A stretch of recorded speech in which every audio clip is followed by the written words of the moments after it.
It is an honor and a privilege to be here today. I am thrilled and excited. I grew up in the big city of Dora, New Mexico, which is a suburb of Portales, New Mexico, and I'm sure all of you know where that is. I am a graduate of Dora High School, where I was one of 6 in my graduating class. Don't worry, I was valedictorian. The Land Commission of the state of New Mexico is in charge of all the state lands. New Mexico owns 9 million acres of land, 13 million acres of mineral rights. Land Commissioner is in charge of working with the farmers and ranchers that lease the surface rights, the oil and gas industry that lease the mineral rights, trying to get those two industries to get along, and then all the funds generated from those lands then goes into a permanent fund, which primarily is used to fund the education system of New Mexico.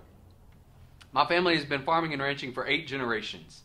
As far back as we can trace our family's heritage, that's what we've been doing. Secondly, I understand the oil and gas industry, and I understand the importance of the oil and gas industry to the financial backbone of the state. I also understand the education system. My little sister followed mom into teaching, just like me and my brother followed dad into agriculture. So I'm really proud of that heritage that we have. So I understand the office, and I understand all the aspects of the office and what it takes to be the Land Commissioner. You know, what I'm going to ask you to do is not hard. It's not rocket science. It's simply telling your story. I carry something in my notebook everywhere I go. I carry around a copy of the Declaration of Independence. And I carry it for a number of reasons. Number one of the reasons I carry it around is right below Benjamin Franklin's name is a guy by the name of Benjamin Rush, and that's my family.